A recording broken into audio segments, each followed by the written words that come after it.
So I used to teach a class to drum and bass called Fight Club, which is I where remember that. I started, my fitness presenting journey. That's such a good way to kind of get fit and work out. Yeah. Because the enjoyment level's so high. Like I was born in the 80s, so I grew up through the 90s. So garage drum and bass was your thing. my era. It's insane because we used to hire out Box Park. We used to do it there. We hired out the O2 Indigo once. But the best thing is because that's kind of genre, we'd like to get to collaborate so Solo Crew, General Levy would do like a halftime interval halfway through the class. Get to cool. You have Shy FX on the decks while you're teaching a fitness class. And we'll come to in a bit when you said that was easier than Hyrox because that blows my mind even more. But wow, that is like incredible. And today, special guest, Chrissy. How you doing? Hello and welcome to another episode of A Couple of Coaches with my co-host Emma. Hello. And today, special guest, Chrissy. How you doing? Chrissy, how you doing? I'm good, thank you. How are you? I'm very, very good. Right, let's jump straight to it, shall we? Yeah. Chrissy, give us a little backstory so people know, kind of know who you are, where you started your fitness journey, and then we'll give you those questions. Yeah, so my name's Chrissy. I started my fitness journey at David Lloyd in Oxford when I was 24 years old. Sorry, man.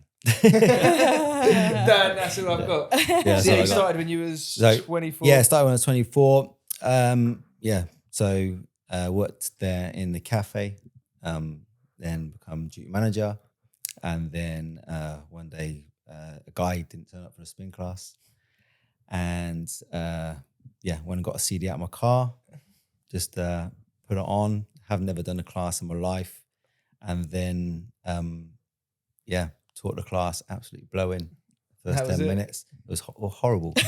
The worst thing I've ever felt. Then the manager called me in afterwards and said that I'm in the wrong career.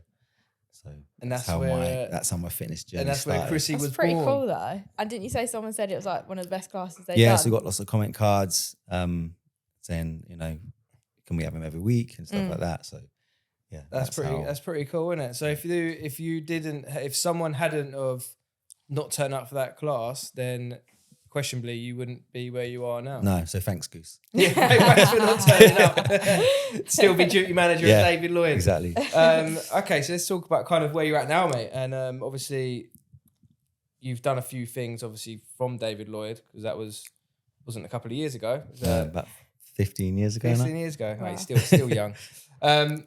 So, yeah, how was your kind of thing gone? I know we spoke about you going around Europe and teaching at some fitness conventions and stuff like that. How was that? That was wicked. So before lockdown, it's kind of a world that personal trainers don't really know about. It's called fitness presenting. So basically, what happens is an event organizer hires out a hotel or like a holiday venue. They stick like loads of stages in there, so you almost like feel a bit rock starry. Yeah, that's cool. And then you've got you on the stage with like 600 people all doing a fitness class, whether it's Fight Club, Body Combat, or just old school aerobics, but it's fun. Wicked.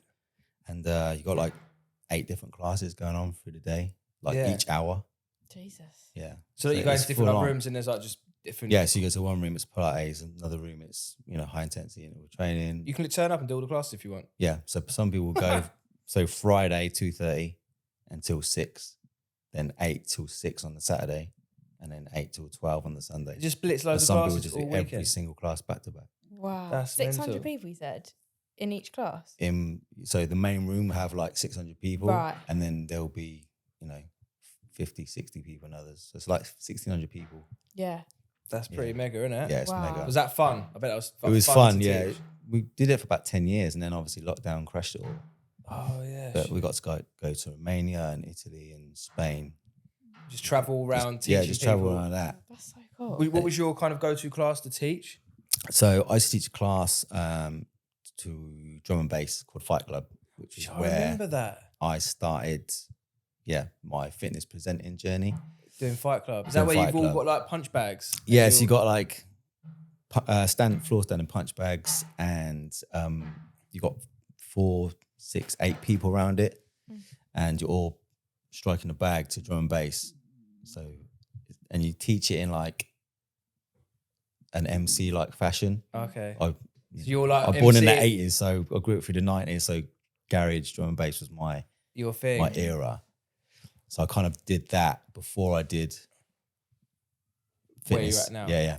So because you used to, I remember, I never actually went, but I remember people going to your classes and you used to like MC while people to like one. boxing. yeah. I Oh went- yes, you I did. I went to Fight Club. Yeah. And it was honestly so good. So good. So you got like, we had 20 punch bags, 10 lights off.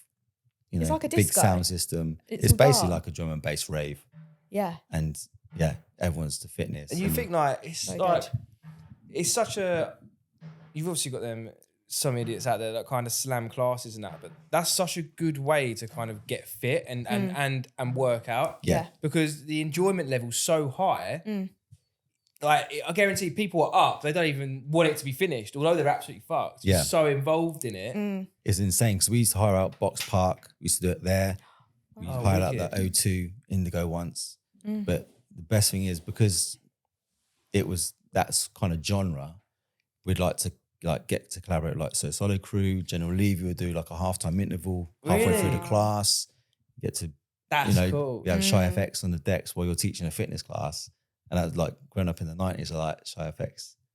Yeah, like- starstruck. when yeah, they're coming out. And I'm like that. And he's like, and I'm telling him to rewind tunes. And he's like, Mate, that's it was, so cool. yeah, it was crazy. Do you do any no Flight Club now? I don't do it anymore, no. How was it? Was Unfortunately, it no. quite hard to kind of stop doing it?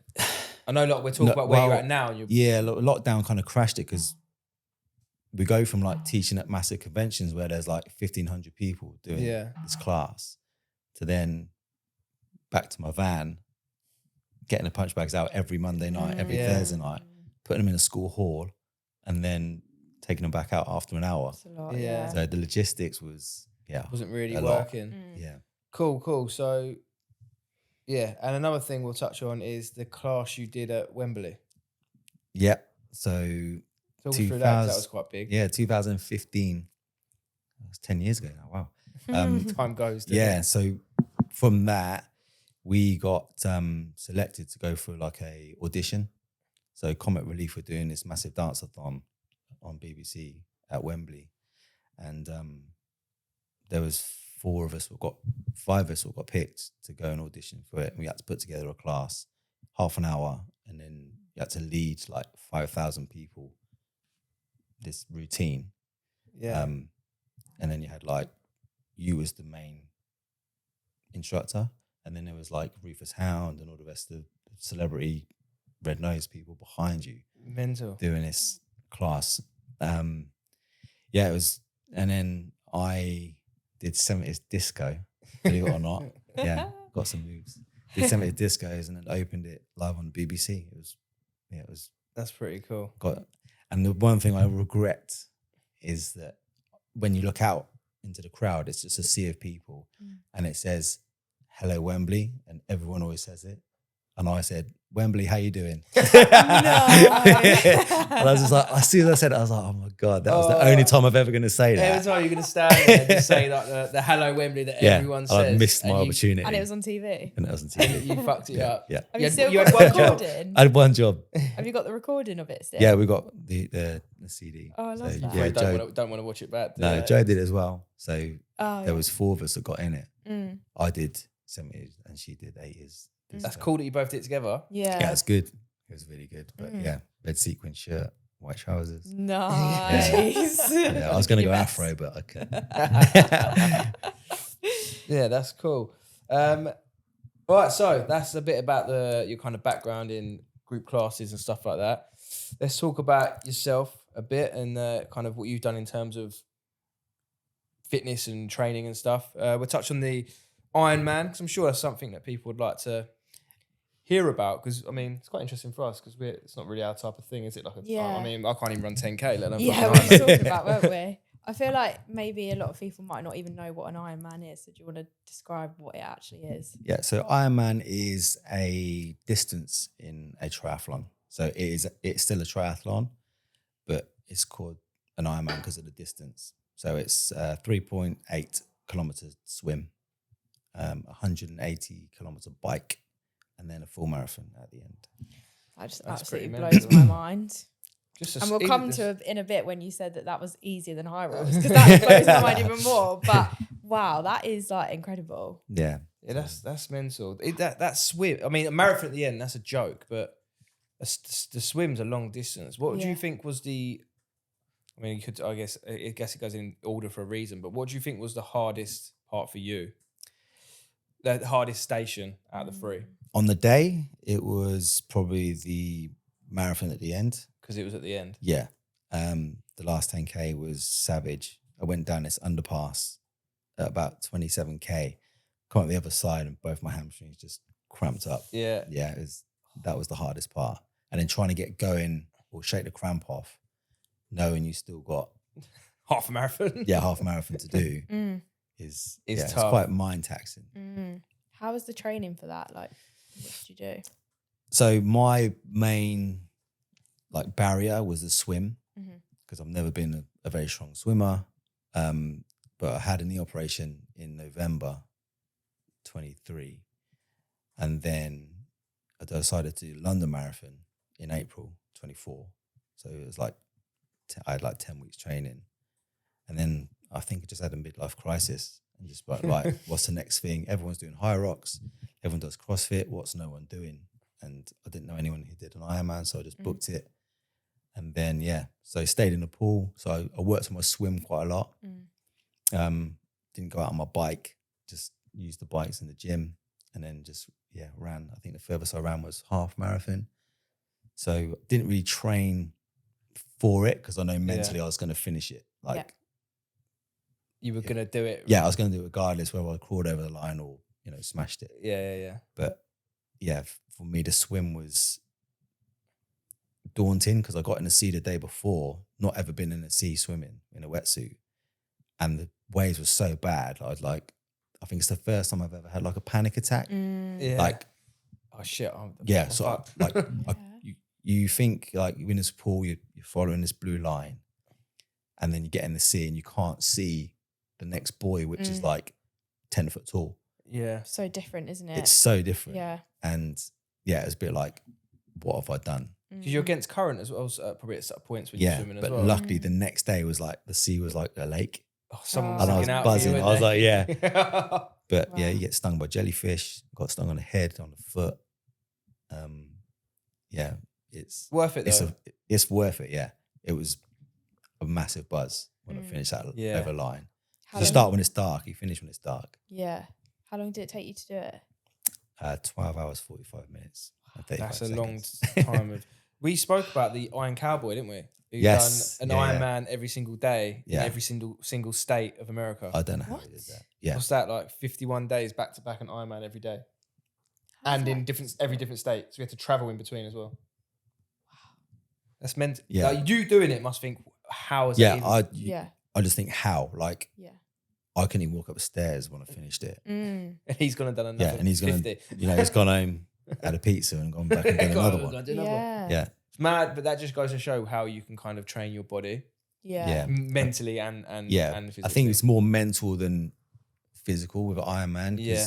Unless you're pro and you're zone 3, zone 4 quite a lot of the time. Yeah.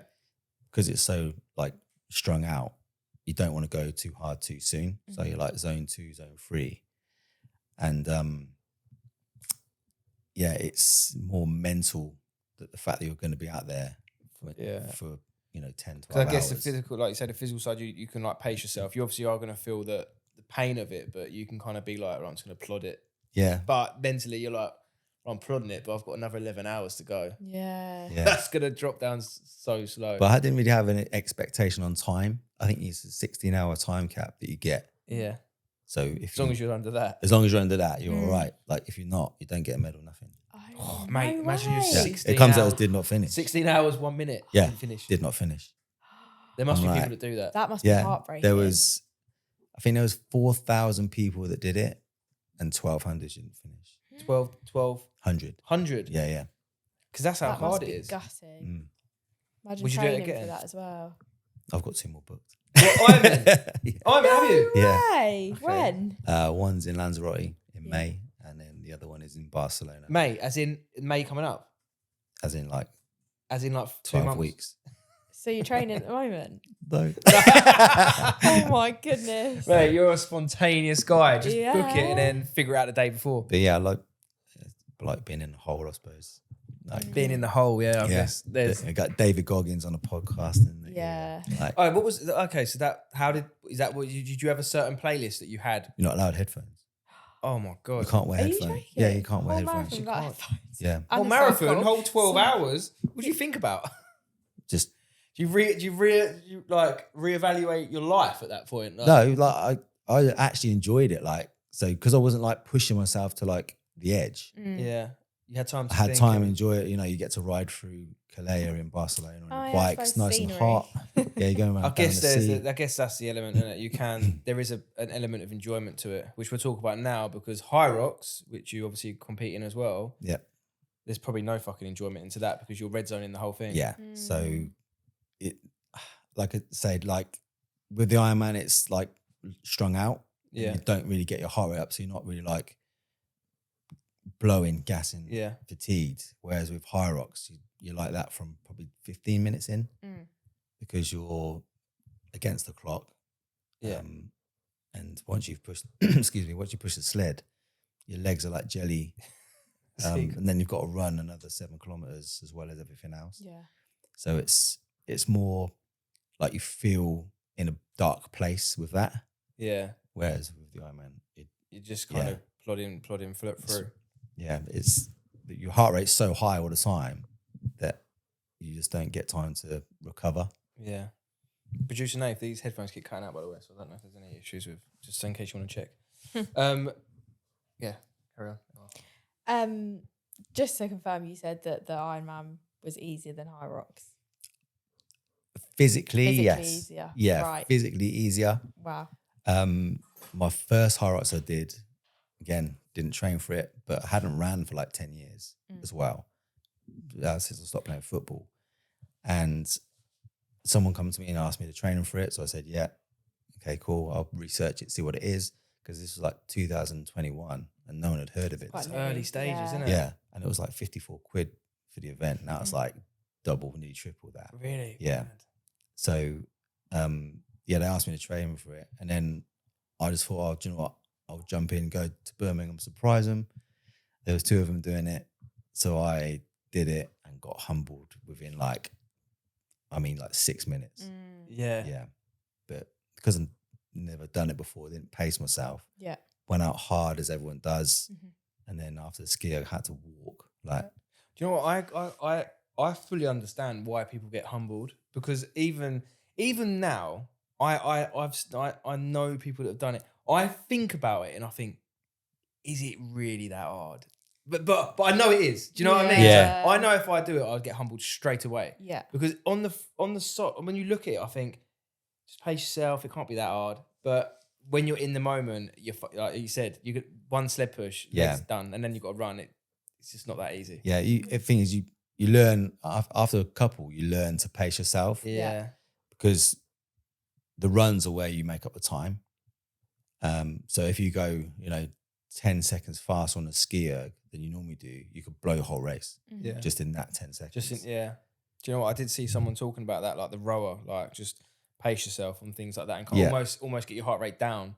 Yeah. And get you back to a level playing field as opposed to going 100 miles an hour on it. Yeah. Do you have a Sorry. I was going to say, what's your favourite station to do? My favourite station? Yeah. I like the burpees. Do push-ups, you? yeah. Which worst? Yeah. Lunges. Yeah. They just gas your legs. Yeah. Lunges. And depending on how hard you push yourself, the wall balls at the end, It's like 100 of them. Yeah. That's People just hunched over and like sat on the wall ball and like your legs are just done. Battered. Yeah. How does it feel when they like no rep? Do you do that? I make sure I get You have quite to. low. I Some think I've had a people must few get no no reps, rep. but That must be like- I don't want to do more than I have to. No, End up doing absolutely 200 when you're supposed Yeah. to do 100. But you see people like no rep, no rep, constant, no rep, yeah. and then they'll head a go and they'll just put the ball down for like 2 minutes. And just wait and sit there. Yeah.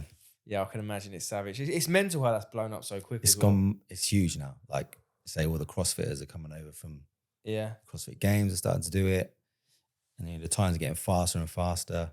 You're getting triathletes coming over because they're so used to doing that brick training. Yeah, be a fucking Olympic sports zone, wouldn't it?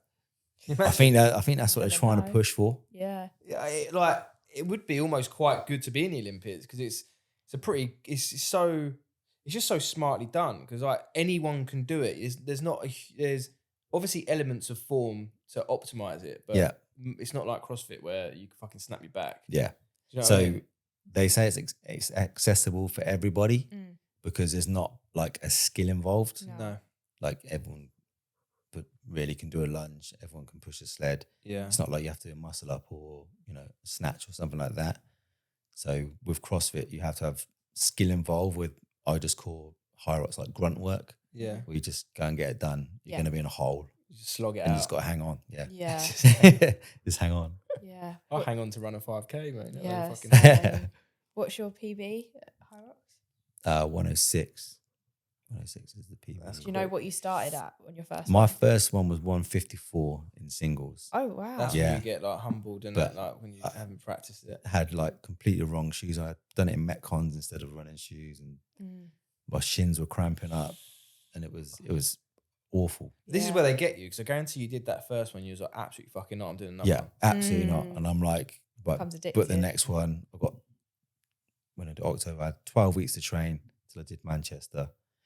And then, it's been up and down ever since. Like sometimes, like on my last one, I pulled my calf. So I like to hop like the last 2K.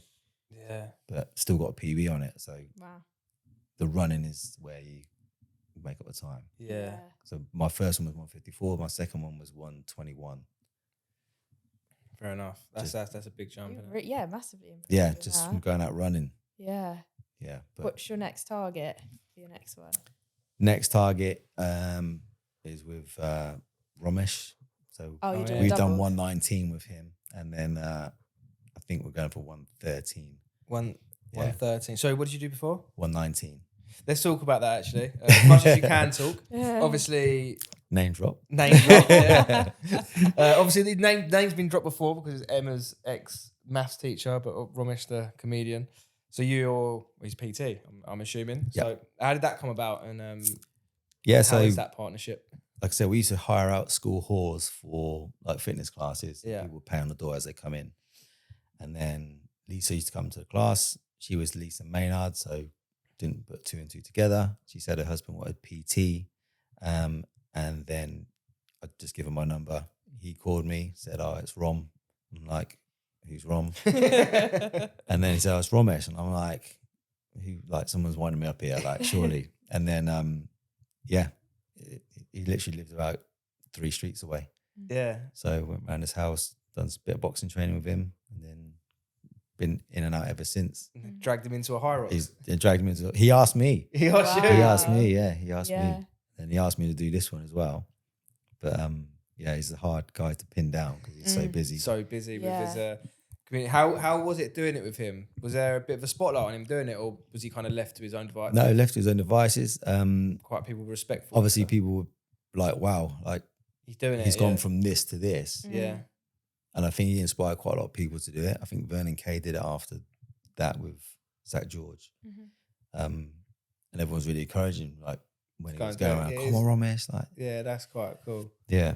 Oh, interesting. It was cool. Did you run a marathon with him, or did he run a marathon? We both ran at the same weekend. Oh, right. Yeah. So we both did it last year. Yeah. London Marathon. And then it's quite cool. You dragged him for a few things then. Yeah, but I see him on the way back. So I was supposed to start with him, but it's carnage when you do the London Marathon. Is it? So I was on my way back about 33K, and he was like 21K. Oh. You're like, you got and I was like, see ya. See you later. Yeah. It is mental, isn't it, when you start races like that? Like when we did that 10K, it's like cattle, mate. You just all slammed into like a thing. And it was totally different to what I thought it was, because there's like a red zone, green zone, blue zone. So you could be starting a completely different area of London to someone else. Right. So it's not like you all start on. You don't start the same place? No. Do you not? No. I never knew that. So I think I was in the green. What, completely different start points? Yeah, completely different start point. point. Yeah. So would everyone and then end you up kind of doing the filter same in. route? Yeah, right. Yeah, okay. so I think the first 5K, each zone is different. It's different. And then you filter in. And it end up being on the same thing. Yeah. Right. I'll tell you what, that's just taught people something. Because Yeah. I always did think, how are that many people starting That's in what the I same thought. place? And I was phoning people, where are traffic you? would be carnage. Yeah, where are you? I'm in the green zone. I'm in the red zone. On the other side of London. Yeah, mate. literally on the other side of London. Wow. Yeah. Wow. Let's talk about your newest venture then, which is Pilates. Yeah. Which I don't think anyone would think that we would say. Gone from a drum and bass MC drum to and bass Pilates. MC fight How does club that do? to teaching Pilates. Yeah. How does that sort of differ to the classes that you've done before? Yeah, it's a lot more chilled. Obviously, Reformer's massive throughout now with like everyone seems to be jumping on it. Hello, mate. But Max, go down. so even for guys like Ronaldo and Mo Salah and people like that are doing it now. So I think that's kind of David Beckham. So I think that's kind of pushed it out there a little bit more. Yeah. But it's a lot more chilled than running around an arena. Yeah. Probably quite nice different. actually for you. It's really nice, Just chill. Just chill. And it's good for like rehab and stuff like that. Yeah. You got Crawley Town. You got the Crawley Town football. Yes, club. we've got Crawley Town that come along. Nice. Train a couple of swimmers in there. What's the main key benefits to Reformer? Core flexibility. It's kind of like safe stretching Okay. as well, because you've got something to say you want to try and learn the splits or something like that.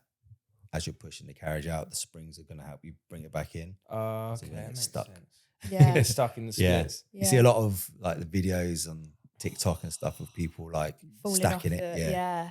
But that's just because they're not being shown how to do it properly. It is funny at first. I remember when I first got on one and just like it moving, you didn't expect it to move, and obviously it had different resistances. But I found I've really gotten used to it. now. But it's a lot harder than you think. I feel like so I think hard. It looks hard. video. Do you? Yeah. I feel like videos of it make it look easy, but it's actually really hard. And you can obviously change the resistance on things to make it more. But it's so good. I love it. It's so good. Yeah, it is really hard. Yeah. Yeah. Again, another thing I got humbled by, which I didn't think I would. You just get humbled by everything. Yeah, but it's deceiving. Yeah. It's really deceiving. Agreed. Like I did my course, and all the people that did it, obviously I was the only guy, and there was like 23-year-old girls on there all doing the splits, and there's like 40-year-old tin man like shaking. yeah. But the strength stuff I was probably more stable than them. Yeah. So everyone's got a different like style and like what do you call it? Thank you. Strength. Yeah. Good old name. Strength. But people love it at the moment. Yeah. Yeah. It's So high. it's our most popular class now. Is it? Oh, really? Yeah, Okay, so while we're talking about Yeah. classes, let's talk about kind of, I guess your main thing now is WTF. Yep. Witness to Fitness. Yep. Where'd that come about? So it originated from when we used to do the fitness events. We get asked what classes we want to put forward. So we do 5 classes over the weekend. Yeah. So I might do a fight club, might do a HIIT class, I might do a kettlebell class and whatnot. But you need to come up with names for those classes. So I had a jumper on from Fabric, which said Witness to Fitness on it. Uh-huh. And I'm racking my brains thinking, what can I call my next class? And then a girl called Lindsay J, who used to do Zumba, she said you should call it Witness to Fitness. And I was like, that's it. Mm. And then it was a class at the start. Yeah. And then it became the brand name. Now it's a gym. Yeah, you're smashing a it at the sick moment. gym, a sick studio. Yeah, really. Thanks. smashing So good. it. Because what you've got now is mental, innit? Obviously, you had the one, your old ones, now the Reformer. Yep. But that was relatively quite small. Now the one you got now is it's just sick, innit? You must be so happy when you walk in there. Yeah, it's something I like in my head I could see. You could see it. I could see it, but anything like theory or anything like that, I'm rubbish at. But if I can see something, I can make it happen. Make it happen, yeah. Yeah. Yeah, But that's yeah, I remember seeing it because I remember like I remember I had a few photo shoots around, didn't I? And like, you were like unpacking the other place, and I was like, mate, there's so much stuff, and you were like, you got so much to do. I mean, it was only like 10 meters down the road, but you had so much to transfer down. First one we had is like I said, we used to go to school halls, and sometimes like when we started doing the strength stuff, you're taking like 15 sets of dumbbells in. You know, I used to take my air bike into a school hall at the back of the van. You know, barbells, and then after lockdown, we lost all the halls because kids could go back first. So they went back first, and we were like, right, it's just time to get, you know, our own place. Yeah. So we got that small one, which was like 770 square foot. Had that for 2 years, and then this bigger one become available. So it was like, right, let's shift the gym over to there, make this the reformer studio. Yeah, no, that's cool. So you've gone from working out of a van to a proper, but I would probably say a boutique studio. It's more boutique, isn't it? It's not like a it's proper cool studio. Anyone in the Crawley area? Thanks. Get down there. Yeah. So what the classes do you do there now? So we do like hybrid. So it could be anything. You can come in, learn how to do the skier properly, Olympic lifting. Could just be a HIIT workout with dumbbells. We do a lot of Hyrox classes now because, you know, everyone's mad for it. Strength training, Zumba, Pilates, reformer. Loads of stuff. So it's what you basically have is just a kind of a place where you just do loads of classes. Yeah. We do like personal training in between. And you do personal training as well. Hire out on weekends. Hire out on the weekends, We do, yeah. Yeah, nice. Yeah. It's just such a cool place. And you've got such almost kind of inspired me and Emma a bit because you've got such a good like community. Obviously we have like an online community, but we want to kind of create a bit more of a in-person community as well. Yeah. And that's like what you have, mate. You just like, you see people in your class, mate, there's about 200 people there, just like steam off their heads. And everyone's always create friends from your place, right? You always see people like bunching up. And so people like have made friends. I mean, there's a lot of the guys now, they go to like out with each other to like something to eat or which is quite cool, cinema. right? That is cool. It's brilliant. Yeah. Obviously, you know, I've never been a coach online because I like teaching people in person, but that's just preference. Like I think there's a place for all of it. It's great. But yeah, for you guys, when you do that, you realise that actually I kind of miss this a little bit. Yeah, it's kind of what we're like. When we do our events and use your place, it's just nice to have that in-person contact with people. We love the online thing and we'll continue to grow it, but if we can grow a community of in-person events and stuff, whether that be the local area, abroad or anything like that, then I think that's what we're going to strive to do. Adds to it, doesn't it? Yeah, I really enjoy it. What do you, obviously, because we coach people online, we coach people one-to-one, we get them in the gym, lifting weights and stuff, whereas obviously you're very passionate about classes. What do you find is the benefit of people doing like a class over like just training on their own? So I found that like if you train on your own, you know, sometimes you might not be accountable as well. And like just the community side of things, like some of the workouts might be a bit like grueling at times. So if you're in a partnership or a pair, you know, you push each other. You might push yourself or a partner a little bit further than you normally would. You know, you might lift heavier because, you know, you got that encouragement or that inspiration that someone else is over there. Yeah, I agree. I always say that I feel like classes are a massive form of accountability. Yeah. As long as like they're taught correctly and stuff like that. But to have the community around you and people spurring you on, how's your session going to be? You going to gym on your own or going to that class? For a lot of people, they're always going to turn up and they're going to push themselves harder in a class. Yeah. It's a lot more fun as well. Like, and you might do different things that you wouldn't normally do. Yeah. Yeah. Like, no, I agree. I feel like there's a huge place for classes. I think for us, like we help people with like, it's not just about the session, it's their nutrition, it's their daily habits, it's structuring their week, it's the education. So there's all that side of the online side. But when it comes to training, you can go to gym on your own, which we teach people to, but being part of a class, especially like yours, where it's like, it's proper training, right? Do you know what I mean? You're going in there, you're fucking training. Mate. Yeah. Like, so that's what I say to the guys, like you've booked online to come to a class, but now we're training. Yeah. It's not a class anymore. Yeah. And also if you say class, most of the time you get 95% female because guys want to go to the gym, lift weights, etc. They don't want to go to a class. Whereas if you say, I'm going to go and train, you're more likely to get more guys coming in. I feel like it's evolved, isn't it? I mean, obviously you still have the Nuffields and the Virgins that do the body pump and the body attacks and stuff like that. But you go to your place, it's like conditioning, it's Hyrox. You may still do the other. Do you do any of the other ones as well? Like the I went down that road a few years ago, but I found that wasn't myself. Yeah. Because you basically get a CD, you copy it. Les Mills or whatever it is. I think that's what people think of when they hear class. That's what I mean. I think it's just it's evolved so much more now. So you hear class, you think, oh, maybe step aerobics or body and everyone does the attack same thing or at the same aerobics. level.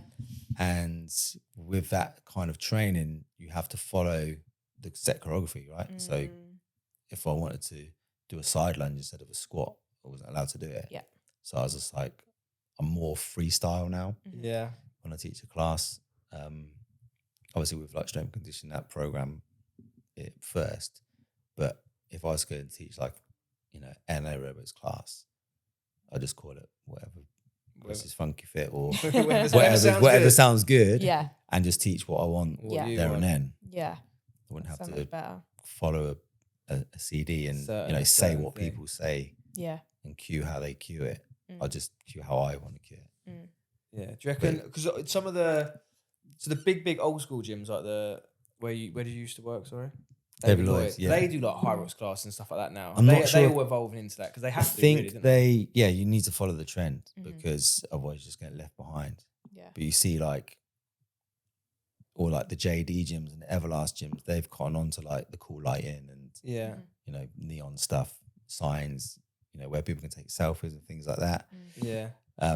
I think David Lloyd and Nuffields and stuff like that are a little bit left behind because they're maybe a different demographic. It's a different demographic. They got different purposes.